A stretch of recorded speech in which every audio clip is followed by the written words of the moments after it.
Welcome to Basic Brewing Radio for Thursday, July 16th, 2009. I'm James Spencer.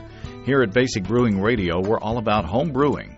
Well, this week we continue our coverage of the National Homebrewers Conference in Oakland, California, with the Beer Troubleshooting Panel. 5 experts answering your questions and others from those in the audience. If you're new to home brewing and would like to get into the hobby for the first time, check out our website, basicbrewing.com, where you can find archives of our audio and video podcasts and our DVDs to walk you through basic and more advanced brewing techniques. And you can follow me on Twitter. My username is Basic Brewing, all one word. Also, you can find me on Facebook at facebook.com/basicbrewing.james. We also have a Basic Brewing Radio and Basic Brewing Video page on Facebook. And if you become a fan of the show there, I'll be sending out occasional notices when shows like this are posted. Thanks again to everybody clicking on the Amazon.com associate link on our basicbrewing.com site. Whenever you think of Amazon, think of us and click on our associate link first. It won't cost you any extra, and you'll be helping us bring you this show, and we appreciate your support. We also have associate links for Brew Your Own Magazine and the American Homebrewers Association on our site, too. Hey, you know what? On July 14th, 2005, you know what happened back then? The very first episode of this podcast came out on the internets. That means that we've started on our 5th year of doing Basic Brewing Radio. And thanks to everybody who has stuck with us for so long over the years, and those who have not been with us that long but have listened to every episode. Wow. That's dedication. Thanks, everybody. This is we're having fun. We're still going strong, so we appreciate your moral support and support otherwise keeping this podcast going. Wacky. I didn't think we'd get past 10. I thought, we'd run out of stuff at 10 episodes, and we didn't. We're approaching 200 episodes. Crazy. Okay, enough of that. I'm going to get right onto the recording this week because, again, I'm breaking my rule of not going over an hour, as I usually try to do. On the conference program, there were 4 knowledgeable experts on the troubleshooting panel. But before we got started, Vinnie Cilurzo told us that he had recruited Ken Grossman of Sierra Nevada, too. How cool is that? So a very stellar panel to answer questions. One more note before we get started. I discovered years ago that when I get a sinus infection, I can sing like Johnny Cash. And apparently, after listening to this episode, this recording, after a late night of enjoying delicious beers, I can do a pretty good Tom Brokaw without even trying. Good morning, everybody. Here are the hardy souls here who either didn't go to club night or just didn't care or have a Bloody Mary. My name is James Spencer. I'm the host of Basic Brewing Radio and Basic Brewing Video, and we are recording this for the podcast. So, pardon my voice. I enjoyed club night last night as well. And Ken, you'll be interested to know that I ran into a true vertical tasting of Bigfoot last night, because as I got into the elevator, there were 5 guys in there with bottles in their hands of various vintages of Bigfoot, and they were going from the 2nd floor to the 21st floor, up and down. So vertical tasting of the a double vertical, yeah. And so that was a lot of fun. We have a surprise addition to the panel, Ken Grossman from Sierra Nevada. Thank you for joining us this morning. Any opportunity I get to crash one of Vinnie's panels, I I think you know everybody else, Vinnie Cilurzo. Vinnie and his wife Natalie own and operate the Russian River Brewing Company. Never heard of that. And according to the program, he brewed the first ever double IPA at Blind Pig Brewery. Is that true? I don't admit it. You're partially responsible for this headache I have this morning. Tomme Arthur is a part owner of the Port Brewery and Lost Abbey. And he has the fancy pants title of Director of Brewery Operations. And John Palmer is the author of How to Brew and co-author of Brewing Classic Styles, along with Jamil Zainasheff. He's the co-host of Brew Strong on the Brewing Network. Excellent. And Michael Ferguson is the Director of Contract Brewing and Beer Training with BJ's. And he's a contributing writer for the Southwest Brewing News. Thanks, guys, for joining us this morning. We're talking about troubleshooting this morning, and I thought it'd be fun to start off with a quick disaster story of something that happened either in your home brewing or professional brewing careers, and how you recovered from it. So, who wants to start? Who's got the best story? I don't know. I have one if you want me to. If you guys need time to think. Go ahead, Vinnie. I'm sure he has a million of them. But I'm gonna go with my. We had this mash tun at Blind Pig in Temecula, and it was a pretty cool design. It was built by Electric Dave in Bisbee, Arizona. I bought his used brewery from him when he was in jail for selling marijuana mail order. He's out though. Anyways, the mash tun was on a swivel and had this big giant pin, and it was a 7-barrel brewery, and you'd have to grab the top of it as kind of leverage to pull yourself up, and the pin wasn't in it, and we dumped 500 pounds in mash and water, and it was hot, and it just covered the entire brewery. And I don't know if that's really troubleshooting, but it was certainly disastrous. I'll elaborate on the issue I brought up yesterday, for those of you guys who were there, about word aeration, and that's something that plagued us, and we looked at all the more complex answers to our problem, and the basic problem was we just didn't have enough air for our yeast to ferment well. So if you have an ale yeast, and I know Michael Lewis touched on it yesterday, pure oxygen may be a way to go, but fully saturating your wort with air ensures that you get a good fermentation, and particularly with yeast that have a high air requirement, such as top fermenting yeast. So that's just one that's a pretty simple thing, and it really made a big difference in our professional brewing. Mine will be a little less applicable to direct brewing principles, but this past January we bought some new tanks for the brewery, used tanks for the brewery, and didn't go inspect them, which we probably should have. But one of the things that we didn't realize was that they were 9.5 feet wide, and we rigged them into the building ourselves, and the door to our building is only 10 feet wide. So when the truck showed up and we started looking at the tanks, we all kind of had that moment where we were like, are they even going to fit in the building? Now, mind you, you've got two 120-barrel fermenters that just showed up, and we're looking at them, and we've paid for them, and we don't even know how we're going to get them in the building. So, doing your homework a little bit, the diligence of things, we probably should have at least, we'd never considered that, a tank wouldn't fit in the building. So that's not as disastrous, I suppose, as dumping your mash all over the floor, but luckily they fit in the building. Well, the biggest disaster I can remember is when I was trying to teach my brother-in-law how to brew, and I was concerned about hot side aeration coming off my mini mash. I was draining into my kettle, and it was sitting on a stool, but it just wasn't high enough, and it was like the end of the tube was like 4 or 5 inches from the bottom of the pot, and it was splashy. It was like, got to fix that. So I picked up the pot with one hand and looked around for another chair was a little bit taller, and as I'm looking, I had 2 gallons in the pot, and it started going like this, whoosh, into the carpet in the living room. It was like, my beer. Yeah, not the carpet. So, and unfortunately, the wife was quite understanding too. So.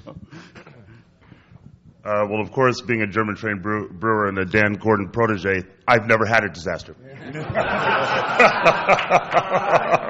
But actually, when I first started brewing GB1 in Palo Alto, it was a 70-year-old brew house, cast iron, kind of just jury-rigged into the building. The guy that designed it was dead. We had no schematics, and basically that's why I was hired, because I have an engineering background, and I was going to try to fix the thing up. But before I had a chance to do that, I was brewing one day, and it was a Märzen, and so it's 25 barrels of stuff in there, and I'm having a fun time. I'm pretty new at this. I was pretty much drunk for the first 2 months when I was there. I was like a kid in a candy shop. So I'm standing out front talking to some ladies in the Palo Alto store, and you hear this clunk, clunk, clunk, clunk. It's like, and shaking the entire building. I'm like, what the hell's going on? Turned out that because of the cast iron bottom, and it was before I had rebuilt the direct flame 1 million BTU forced jet burner, well, actually the bottom of the kettle would flex, and it would raise the agitator, which was on a bevel gear, and it turned around and was just slapping the side of the kettle, and eventually a volcanic mash started hitting the big window behind the bar, splat, and people are going,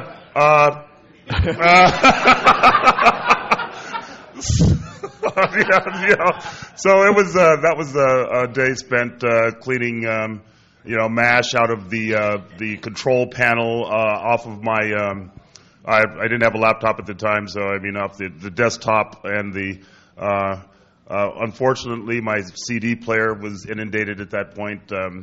So yeah, it pays to pay attention while you're brewing, and if I had been in there and noticed what was going on, I could have turned it off, saved everything.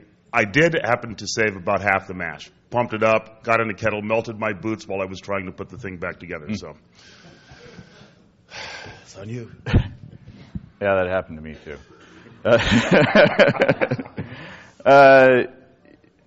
Now we're talking troubleshooting, and I'm sure that people bring you home brews and maybe some other professional brews, and sometimes they may have flaws in them. So my question is, if someone brings you one of their beers, they're proud of it, they want you to give feedback, it's kind of like they're showing you a picture of their baby, and if you say that their beer is bad, it's kind of like saying, oh my God, is your mailman a gargoyle?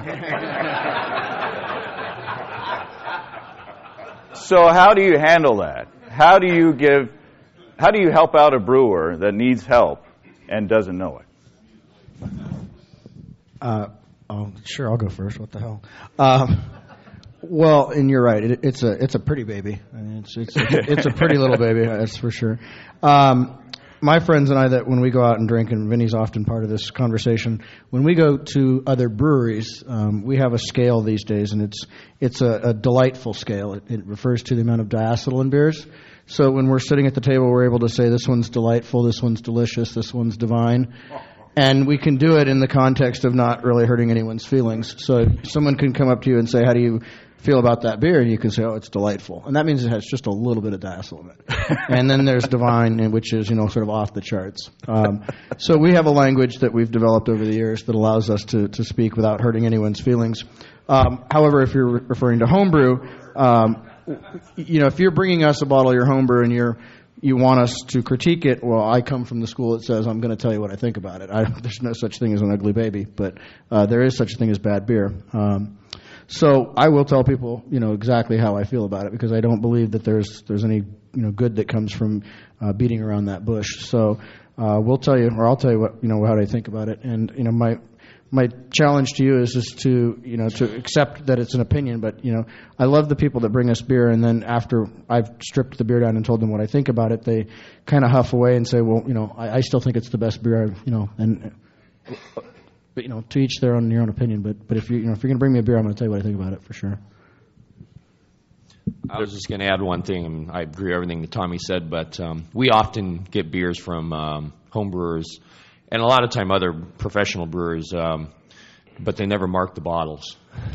The most amazing invention is the silver Sharpie. Every home brewer should own one of those to mark the bottles, because one of our former brewers. He and I opened a homebrew that someone brought, and it was some sort of Orval-type clone. It was a Britannomyces finished pale ale, but the bottle wasn't marked, and never could call the guy or gal and tell them how great it was. So mark your sample bottles when you are looking for, critique from homebrewers or from other brewers. Well, maybe and from other homebrewers too. But the Silver Sharpie, an amazing invention.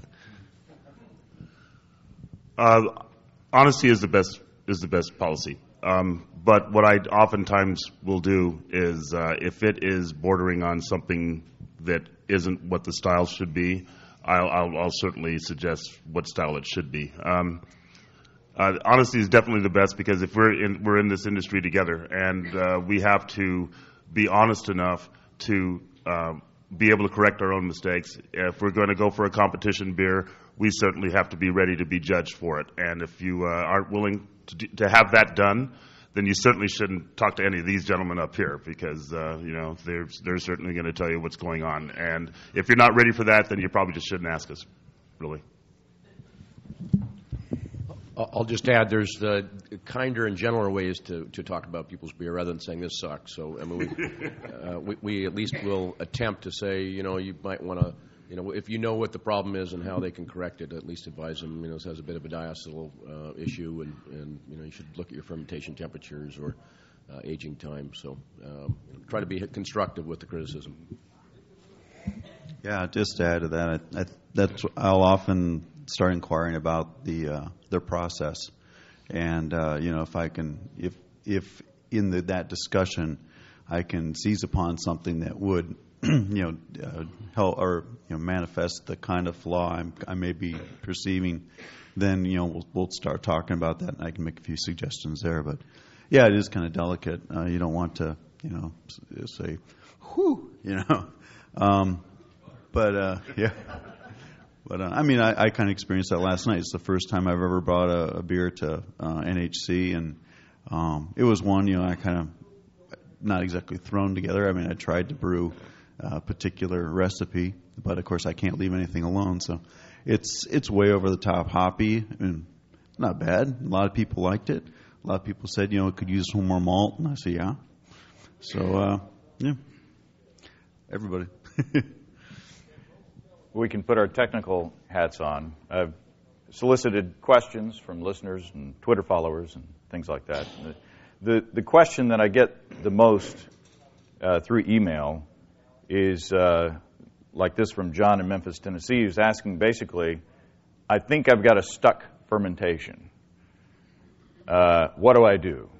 So how do you know, first of all, if you've got a stuck fermentation, and then what did you guys do as homebrewers to fix the problem? If you think you have a stuck fermentation, you probably have a stuck fermentation. Depending on the beer you're making, depending on the temperature of fermentation, etc., you should be dropping a certain amount a day. And if it starts to go below that, you seriously have a problem. Now, the problem could be anything from bacterial to underpitching, dead yeast. There's so many problems that you could have with that. But as a home brewer, now that I no longer walk the grates of the professional brewery, now I've got people to do that for me. But I always try to do something to see if I could save that, because pouring out beer is alcohol abuse to me. So what I try to do is I'll make and I discussed this with some people day before yesterday, make a big starter. All right, with with the yeast, get the only time I ever use liquid malt extract is to feed my yeast. So I'll build a little wort, get some yeast in there, aerate the hell out of it, and stir it real good. And when it gets to be right at high Kreuzen, then I'll throw it in there and see if that will actually get the thing going. Now, oftentimes it will. But that doesn't necessarily mean that you're going to end up with good beer, because if the problem is bacterial, it's going to multiply as it's fermenting. So, you just take your chances with that sort of thing. I just hate throwing stuff away, so I always try to save it. I was just going to throw in too that if if you've got your home brew and it is stuck, there is the issue, as Michael was saying, figuring out what it was, but you try and if it tastes good, it's just still sweet. It's under attenuated. A lot of times a standard yeast won't do the trick. At that point, it's really tough to get it acclimated into the climate of the beer, the fermenting beer. There are these, and in particular, maybe if it's a high-gravity beer, that maybe the yeast has exhausted all of its energy and what it can ferment. There are these killer wine strains that can dry a beer out, and we made a Belgian quadruple last year, or maybe earlier this year, and we specifically planned ahead and used a killer wine strain to get it to dry out because we knew the Belgian yeast wouldn't go as dry as we wanted it to. One of the other options you have in terms of where it hit the brakes or where it stops is you could blend it. You could brew another batch of beer, and you could actually dry that beer out so much so to compensate and blend the two of them back together, and then you'd end up with something usable. So it just depends on where it stops. I mean, obviously, if it hangs up at 1040, you're not gonna brew another beer, down to 1.00 and get that blend to work out in your favor. But that's certainly one of the things you could do is brew another batch and go in that direction. At that point, by brewing that other batch of beer, you also would get another yeast cake going that you could then transfer the beer onto as well. I mean, so you've got multiple options, but it's always about the yeast health. I mean, that's the big thing. Vinnie's talking about pitching another one, and at the end of the day, the only challenge about adding more yeast is that you're going to have to sort of temper that flavor somewhere. I mean, if you've got dead yeast, hanging around in your homebrew, and you're adding more yeast to it, you've got a lot of yeast in that beer. So, two different ways to go about it in our book. To what Tommy said, I actually had, I hate admitting this, a stuck Pilsner a couple of months ago. And what I did, I decanted it off the old yeast. So, I mean, it's very important to get it off as much of the old yeast as possible because that yeast is dead, and it will add that alkalized flavor to your beer if you don't get rid of it. So you try to decant that off before you hit the starter. How quick? I mean, I keep hearing about dead yeast exploding, putting off flavors in. But how long? Because I've heard anywhere from get it off in a week or two to, 6 months. As far as I'm concerned, you get it off right away. All right, that's the default. As soon as you can. Scotty from. Okay, yeah, go ahead. In all the years of homebrewing, another answer that comes up a lot, maybe you can address whether it's valid, is if it's not a Bigfoot or something that large, such as a pale ale or something, and it gets stuck.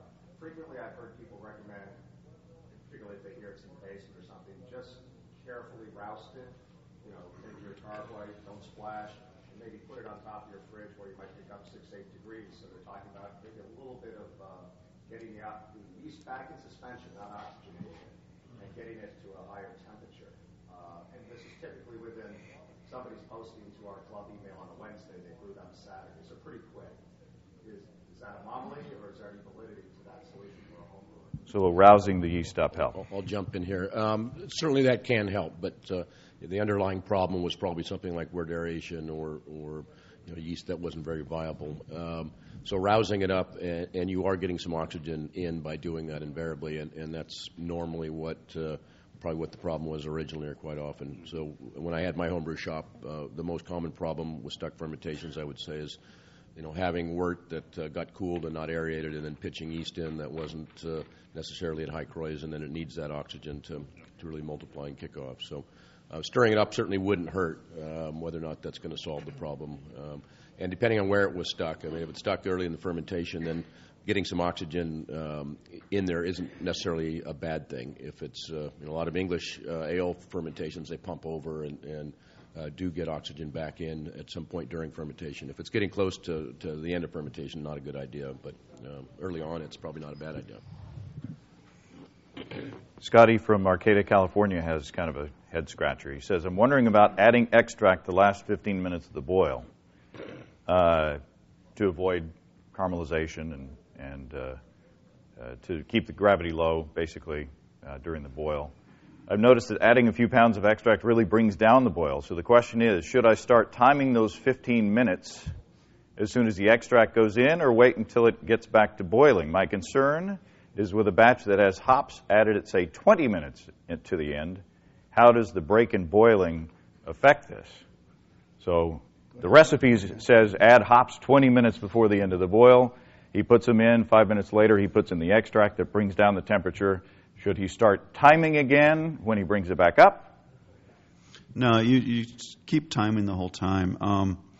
The isomerization occurs, it's not only at one temperature. It doesn't have to, be at boiling to isomerize. So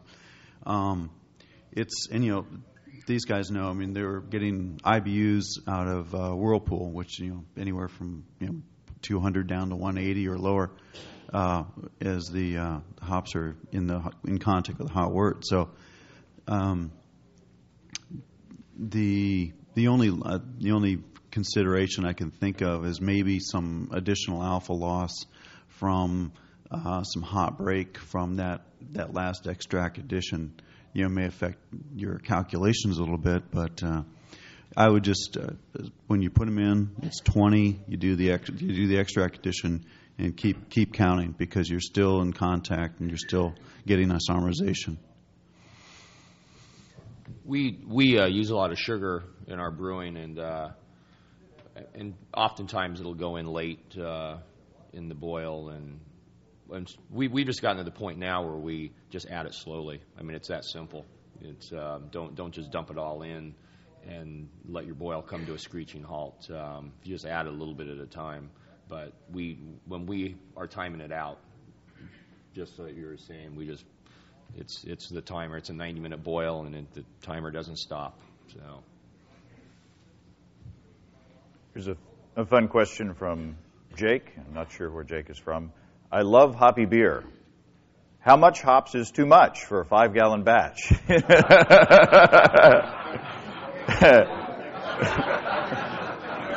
Well, nowadays it's what you can afford. It's all about balance, though, isn't it? I mean, that's my point. I think excess is easy. I mean, it's easy to put too much of anything in anything, but attaining a balance, something that pleases your palates on both sides of the spectrum. And I'm not talking bland, just regular, flatline beer, but I'm talking, having a malt base, something that complements that excessive hoppiness that you have in there. Having been a lager lad for at least half of my brewing career, balanced beer is one of the things that I really like. So, how much is too much hops? That's a tough one. I guess when you can't get any more liquid in. I mean, there's a number of schools of thought on how much hop you could actually taste on your tongue. All right, and it's been battered back and forth. There's some people say after 80 IBU, what difference does it make? I find there to be a harshness, after a while. Even if you boil less than 90 minutes, I find there's a harshness. Somewhere after 80 to 90 IBU, it just becomes worrying to my palate. So I think there is an upper limit, and I know that there's some hop heads out there that feel that there aren't, but I think there is an upper limit, and I think 80 IBUs to 90 IBUs is probably about it for me. I was going to add, too, that maybe this brewer, if he really does like super hoppy beers, to consider to get a really clean hop flavors, to use some hop extract potentially. More beer is now selling some hop extract, and I'm sure there's other homebrew shops that are.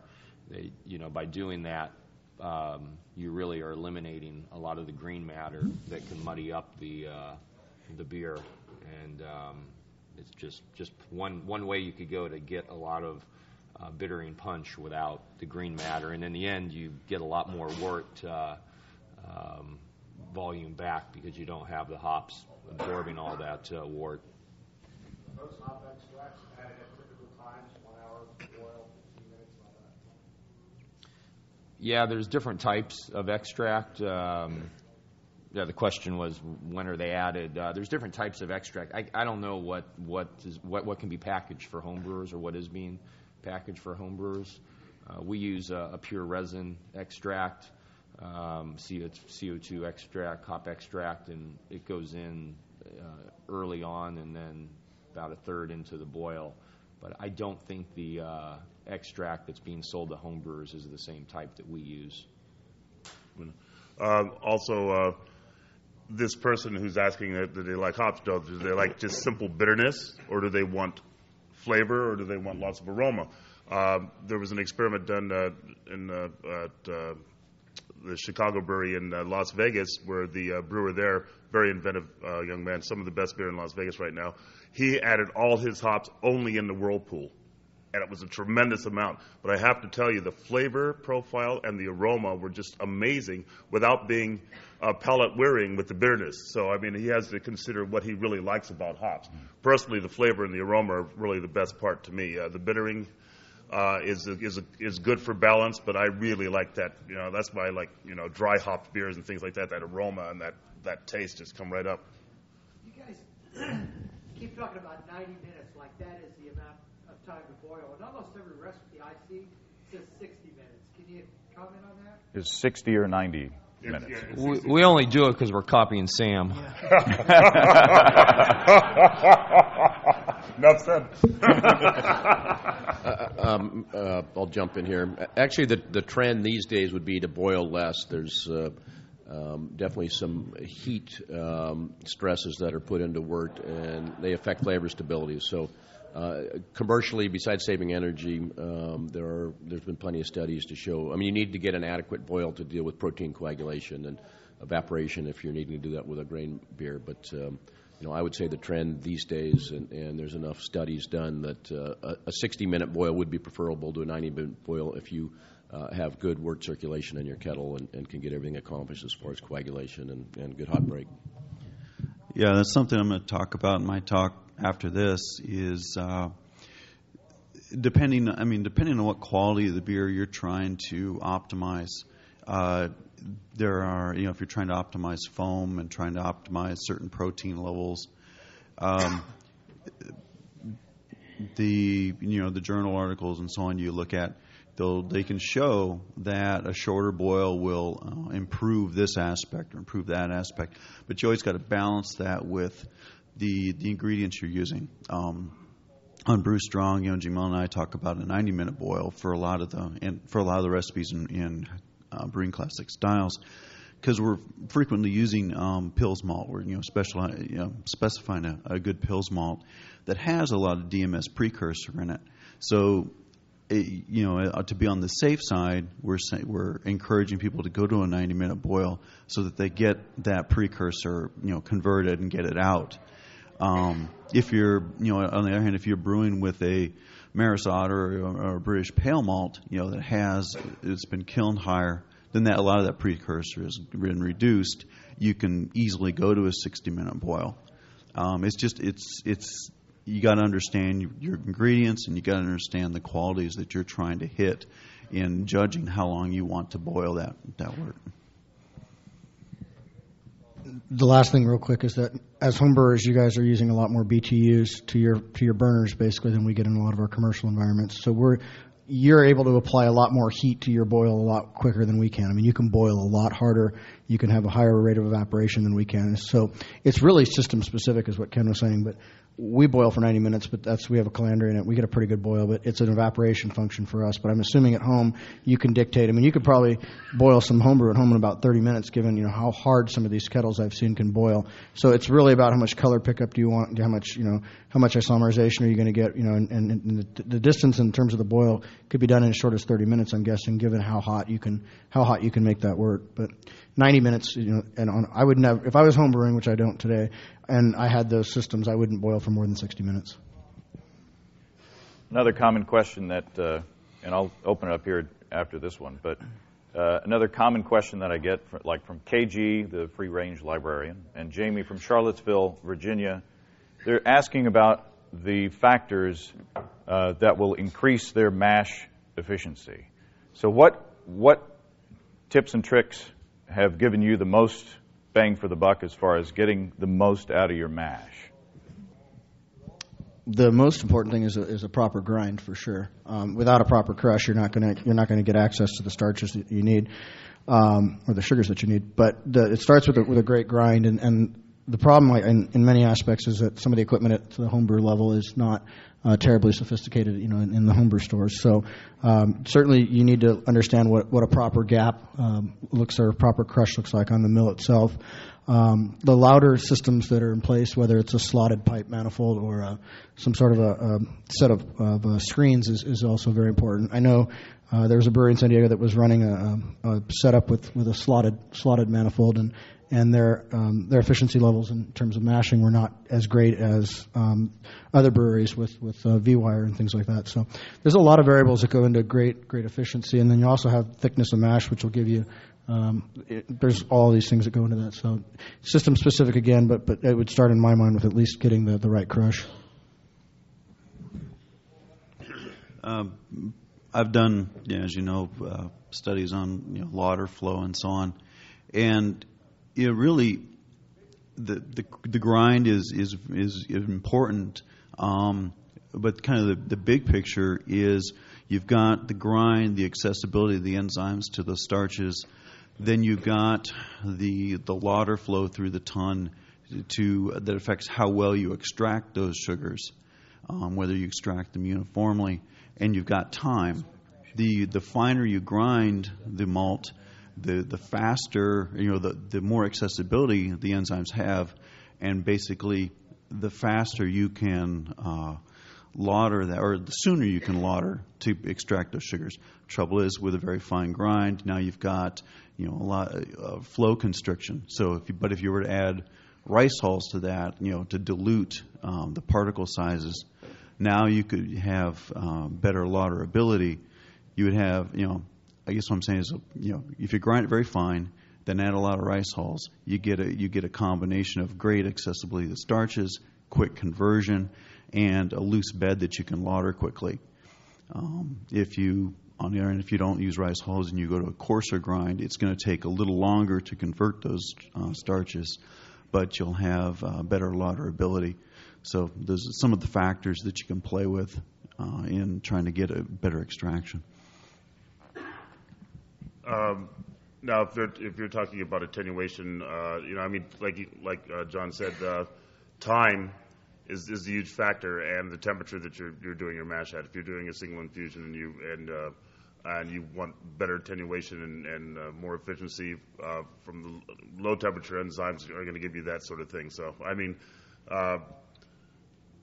I feel that for home brewing, 71-72% is an excellent efficiency. I'm not sure you really want to go above that. So. And of course, there's other techniques that one could use, like decoction and things like that. I've always heard that professionals get about 90 or 95% efficiency, but I'm hearing you guys say no, more like 80%. Well, you're getting 95% of 70%. So there is a theoretical limit, and it's in the 70s. So, so if you get 95% of that theoretical limit, you're doing pretty good. The guy. 95%. How long do you need? You need 60 minutes. Some guys do 30 minutes. How long a mash? Again, that's dependent on grind. If you're very finely ground, if you look at the malt analysis from the maltsters, they show a complete conversion in 5 to 7 minutes with a very fine grind. So as long as you can get the water into the enzymes and it's finely ground, the coarser you grind, the longer it'll take for that process to take place. But certainly it should be converted if your temperature is right within an hour. If you've done pH, mash pH is another thing that is fairly important. The ideal pH, 5.2, 5.3, somewhere in there.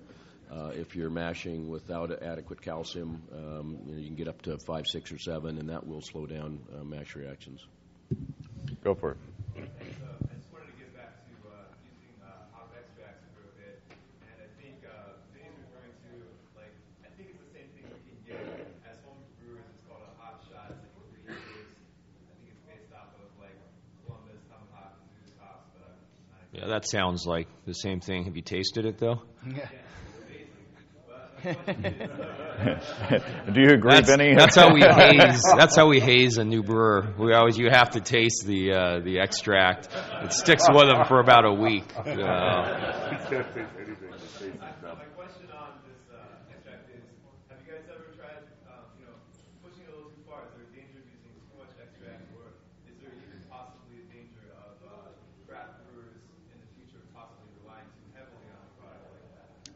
If anyone's in here had Lagunitas Hop Stupid, it's 100% hop extract in the kettle. They're using pellets to dry hop, but the kettle is 100% hop extract. It's a pretty tasty beer. It's one of the most readily available double IPAs out there to the consumer, and it's a really nice beer. So I think you can do it. A lot of the use of hop extract also sometimes comes down to almost philosophical, whether you are into that or not. I don't think you'd ever see a can of it at Sierra Nevada. Just my guess. I don't know. I mean, there's no. I've never seen a pellet at Sierra Nevada, let alone So I don't think there's a limit of going too far. I will say though that the hop oils that are the aromatic, those to me, this is just my personal opinion, don't match the what you get out of using pellets or flowers. So we've never gone in that direction. We decided to go to hop extract, though, for bittering on Pliny because of flavor profile. We were just getting too much of a green flavor from all that excessive green matter. And then to boot, we got yield back, so it was very helpful. I wanted to go back, too, also on the last question about the mashing, how long it takes. If you in the commercial level too, we've got a grist hydrator, and if we're doing it right, it's going in at the right temperature, and the ratios is right, so it's kind of starting to convert as it's going in. And if it takes a long time to mash in, you're getting all that grain and water that's being pumped into the mash tun is already starting to do its work when it's gone into the mash tun. Back there. And we'll repeat your question at the end. Can you mash too long? Yeah, you can mash too long for the intended style. You can make it too fermentable. Down here.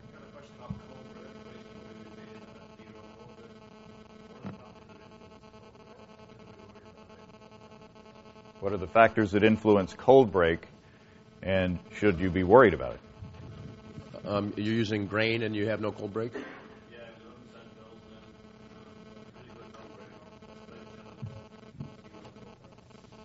Again, calcium is a big factor in.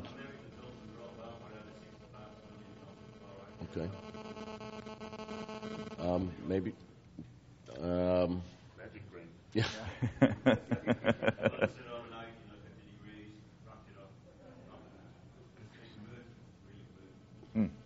It sounds like a calcium problem or a boil problem to me, but be a little bit hard. Yeah, it sounds like, as you say, the haze, just very, very fine proteins that wouldn't settle. Maybe you didn't have enough polyphenol in the wort itself to help those proteins coagulate, because you tend to form a complex that helps it, gives it enough mass to settle out. And so if it was a very, very fine haze, that could be you got a cold break, but it didn't settle at that time. Yeah. Right there. For the most part, you guys have your beers dialed in. I'm just wondering, when you're piloting your beers, are you guys actually looking for anything unusual, any special rituals? Because that's more like what we're doing, because we're not brewing the same batch day after day. Does that make sense? As you're brewing pilot batches, is there anything special you guys are doing? As you're brewing pilot batches, is there anything special that you're doing? We're experimenting then, right?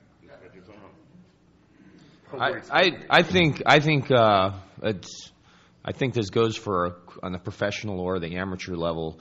You as a brewer need to have maybe you don't have to have it 100%, but maybe you need to envision what you're looking for. If you're and hops are such an important component of what we do as brewers.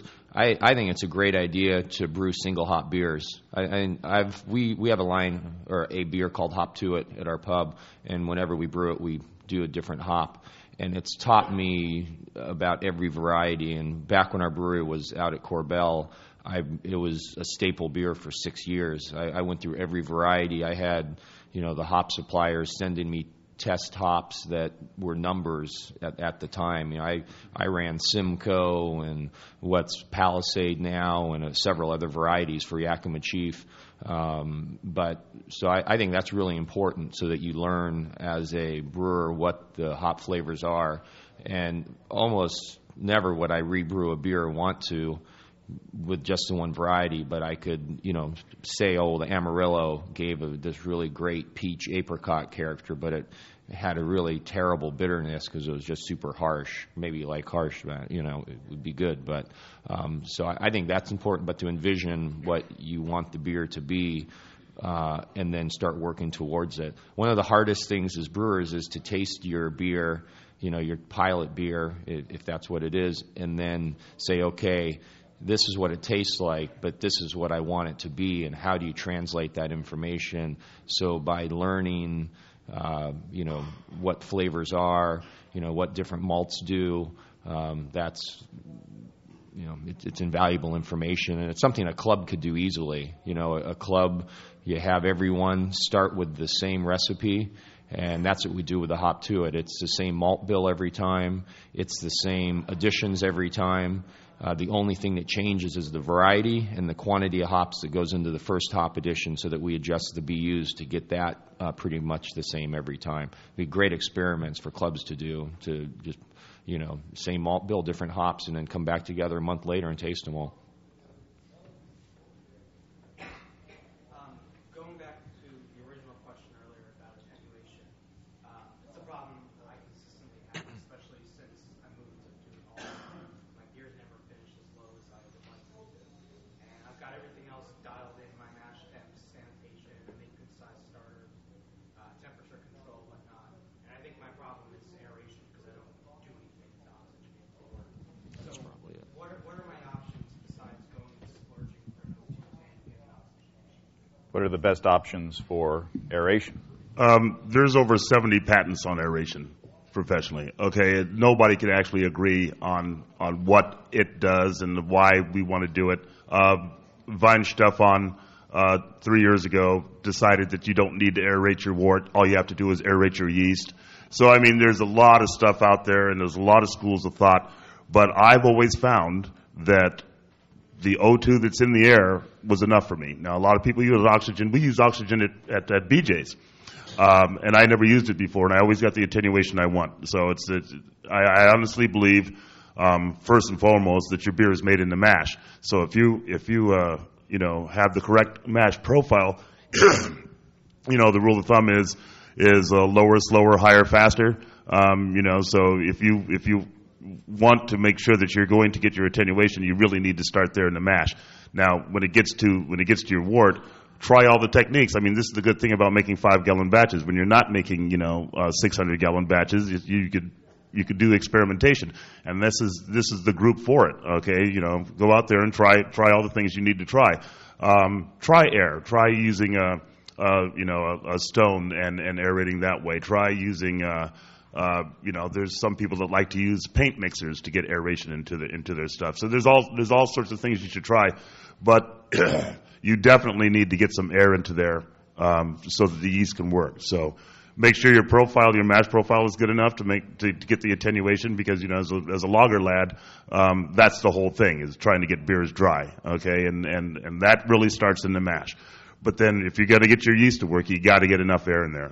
You got to get the air in there. Ken, you were talking yesterday about spraying the wort and having that fixing your aeration problem. Well, that was on top of an open cooler, which was also getting a thin stream of wort. So, we had assumed that we had enough oxygen with our open cooler, and in reality, it just wasn't enough to feed our yeast and to have multiple successive fermentations. It would do one, and then the next one would start having attenuation problems, and the batch after that, because we were recropping the yeast. I used a fish tank aquarium bubbler with a stone, and I would just autoclave, put it in a pressure cooker with the hose, get it autoclaved, and then drop it into the fermenter and let it run for 30 minutes and get saturation that way. The downside of pure O2 is you can overdo it. 8 to 10 parts per million of oxygen is attainable with cooled wort, with a stone or something like that, and that should be adequate for just about every yeast culture. There's a few that might need over 10 ppm, but full saturation is in cold wort's about 8, depending on your temperature, and that should be adequate for just about every strain out there to get it kicked off good. Real quick, last thing I would say is, as a home brewer, as professional brewers, is we don't always trust our measurements. So what you want to do is make sure that your thermometers, and you're talking about just go back and make sure that those things are, that if you think you're getting 150, make sure you're getting 150 and not 154. I mean, it could be that your yeast is okay, but you might have gauges and things that you're relying on that aren't accurate, and that's could be part of your problem outside of a yeast health thing. So make sure that that the gauges and temperature profile that you're actually getting is what you're supposed to be hitting.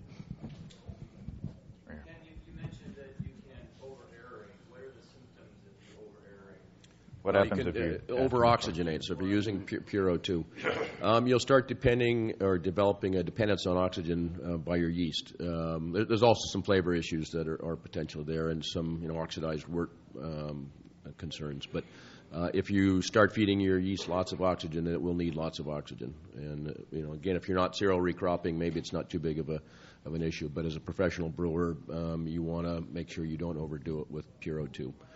With air, it's pretty impossible to put too much oxygen in using air. Yeah, one symptom of too much oxygen will be higher fusel levels. Higher acetaldehyde, because you can get the yeast just going at an orgy pace, and they'll produce lots of byproducts that can be hard to clean up later. Let's go way back.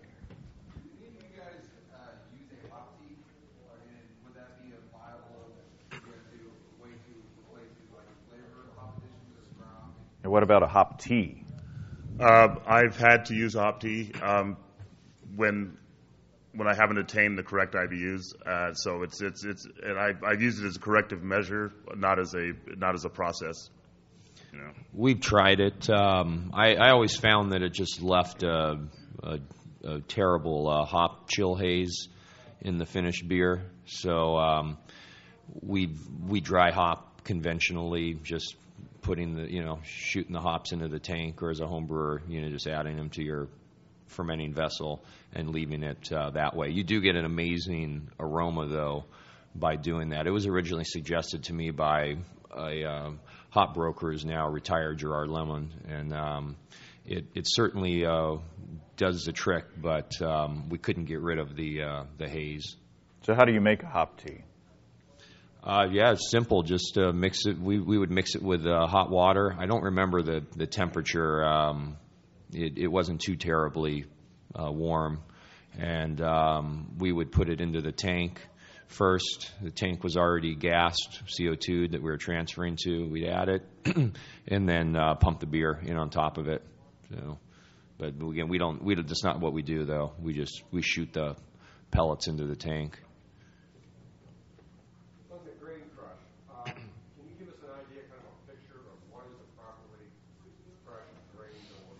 What's properly crushed grain look like? Well, I mean, ideally, the husk being pretty intact. I mean, the goal is to have the husk stay as intact as practical, and to get the internal grain pretty firmly ground. I don't know if pepper size would be the right description, but consistent grind and intact husk. I just happen to be holding the John Palmer book, How to Brew. So if there's a picture in here, and so you could come up and take a look at it. This is the book I used when I was teaching at UNLV as an associate professor. So it makes a great textbook. If you guys don't have it, it should be part of your library. Is it signed? Maybe John. He'll pay me later.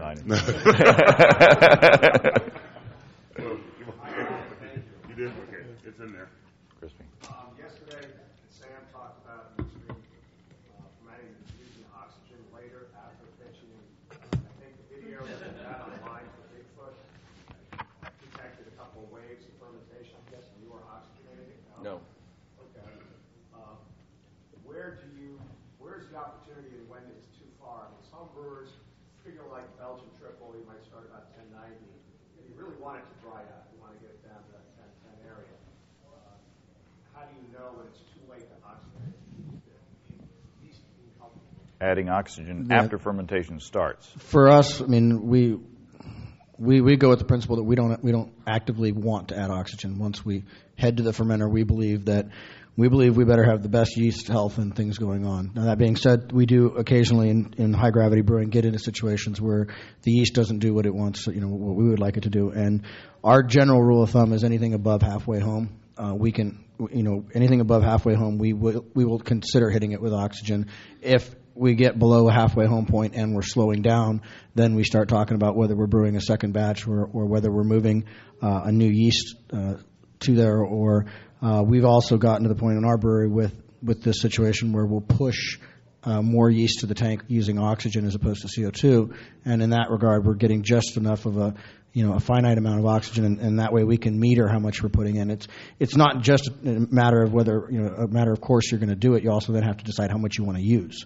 And so for us, it's very important that if we choose to do an oxygen push at some point, we have a way to meter that, and we don't have fancy devices to measure the amount. It's time and pressure, and so you have to figure out how you're going to do that in a way you can say to your guys, okay, we're going to do this, and this is for us. It's become we're going to push that yeast in with oxygen, and that's the level we're going to go with. But as a brewer, I would want to not add. I mean, I would be looking to start the fermentation and get the complete fermentation without adding any more oxygen. That would be. Yeah.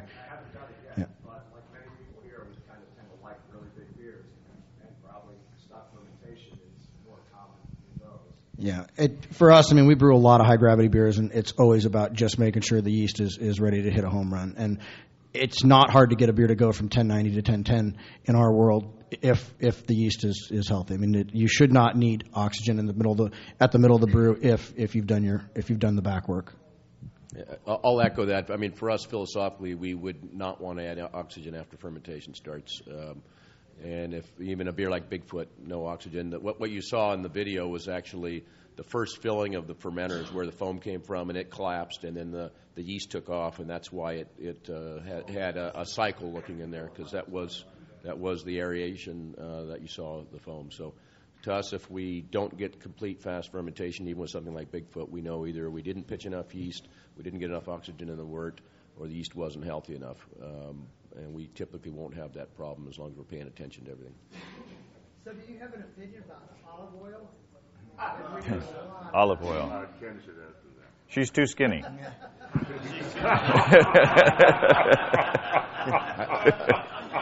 All right. Olive oil in lieu of aeration is something a few brewers have played with. Even a few commercial brewers have had olive oil as their source. We don't believe that's putting oil in beer is a good idea. It does have potentially other effects on head retention and some flavor issues potentially with the flavor of the olive oil. But it can be done, and it does furnish the yeast with what it needs without oxygen. But I wouldn't necessarily go there. And I'll add through experience, supplication, one of our barrel beers, the cherries. I love the flavor of the dried cherries, but sometimes dried fruit comes with oil or coated with oil, and I still haven't found the sour dried cherries that don't come with the coated with the oil. So we have a head retention problem with that beer because the oils are there. So and that's 30 pounds of fruit to 60 or 25 pounds of fruit to 60 gallons of beer. In every wine barrel, and that's affecting the head retention. So, yeah, and raisins we don't. The currants we use are just that. They're just the dried fruit. So I need to plan a little farther ahead and get to the fruit company when they dry the cherries and when they pull them off the line before they process them with the oil. We got time for maybe a couple more questions. There's Byron way in the back. We got to.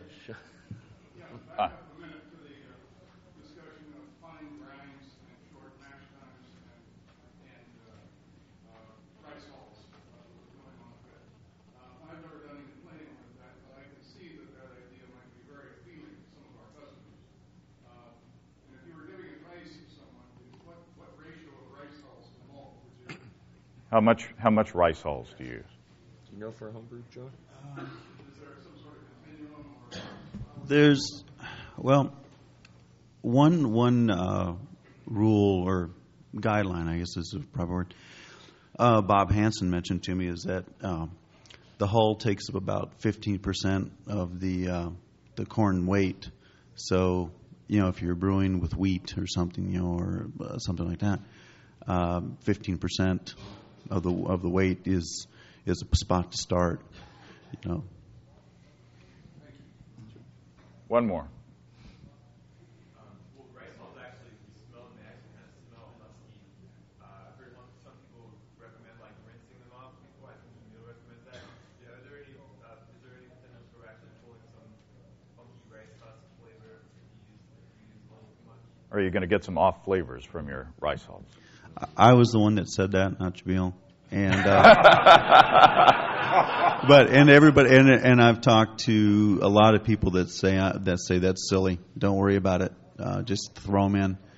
So I defer to these guys in terms of usage. But you talk about 15% weight of something like rye or wheat, or 15% of the weight of the entire grist. Oh, I was talking about 15% of Well, I mean that would be upper limit. But if you've got say 40% wheat going into that grain, but in that grist, I would say 15% of that of wheat weight.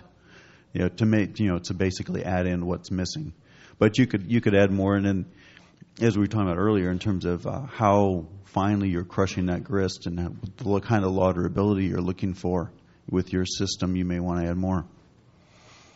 Okay, we got 2 minutes. One more. Do you actually use rice hulls when you're using alternative strains commercially, or are you not? Use rice hulls commercially. Yeah, we in our environment, we brew a wit beer, and when we brew the wit beer, we will do that. Also, when we've gotten into doing some sour beers with unmalted wheat, we'll use rice hulls as well. We're not immune to wanting things to go smoother. So, for us, we would mash 2,000 pounds of grain, and we would probably use a half a bag of rice hulls, so about 20, 25 pounds, just to give you an idea what that would be. All right. Well, thanks, everybody. You guys have been great. So have you. Thank you.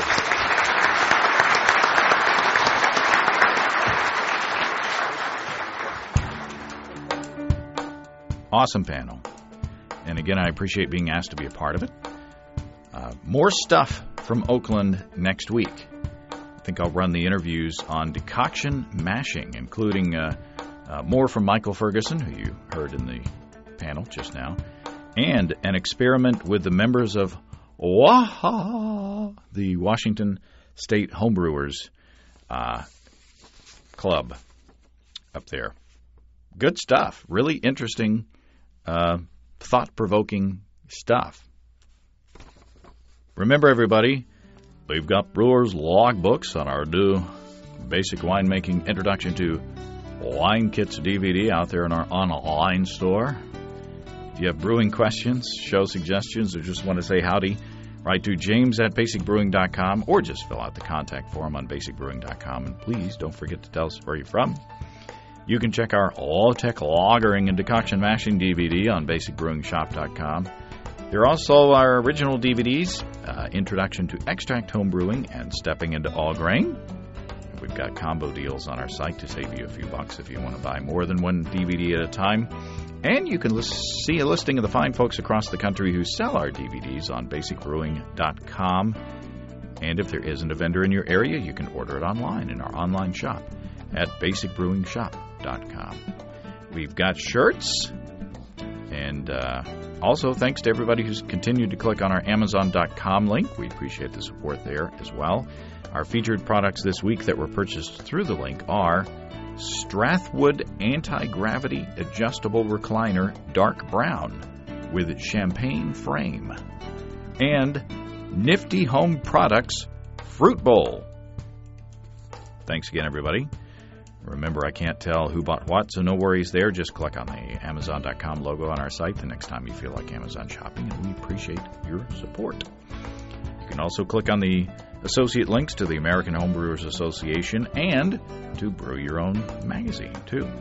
That's all until next week. Until then, thanks for listening. I'm James Spencer.